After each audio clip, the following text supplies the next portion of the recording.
திருமண பொருத்தத்தில் 10வது பொருத்தத்தை இப்போ பார்க்கலாம். இப்போ வந்து பார்த்தீங்கன்னா,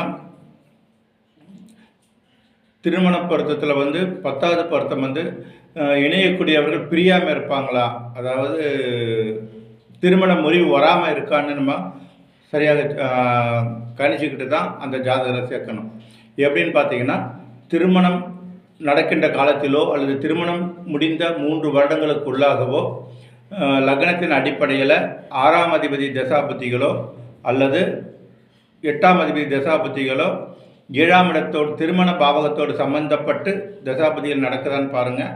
அப்படி நடந்ததுன்னா அந்த ஜாதகரை இணைக்க வேண்டாம். அந்த புத்தி தசை முடிகிறவரெல்லாம் இணைக்கக்கூடாது.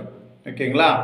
ஏன்னா இருவரும் வந்து பார்த்தீங்கன்னா வம்பு வழக்கு அமைப்பு ஏற்படக்கூடிய வாய்ப்பு இந்த 6, 8 தசாபதிகளில் தான் நடக்கும்.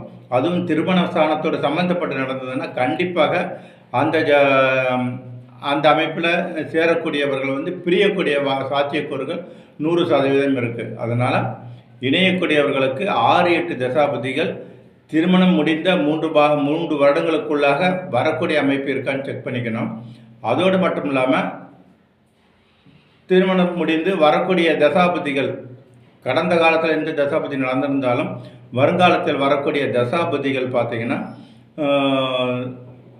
சிறப்பாக இருக்கக்கூடிய அமைப்பு இருவருக்கும் இருக்கான்னு பார்க்கணும். சிறப்பு ரொம்ப சிறப்புன்னு இல்லைன்னா கூட சங்கடங்கள் இல்லாத ஒரு பாதிப்பு இல்லாத தசாபதிகள் இருக்கான்னு பார்த்திங்கன்னா கிட்டத்தட்ட ஒரு 60 வயது வரை பார்த்திங்கன்னா சுமூகமாக செல்லக்கூடிய ஒரு அமைப்பு இருக்கான்னு பார்க்கணும். பார்த்துட்டு தான் தசாபதிகள் அமைப்பையும் பார்த்துட்டு தான் திருமண பொருத்தத்தில் நீங்கள் வந்து திருமணத்தை உறுதி செய்ய வேண்டும் என்று கூறி இந்த பதிவை இதோடு நிறைவு செய்கிறேன். வாழ்த்துக்கள்.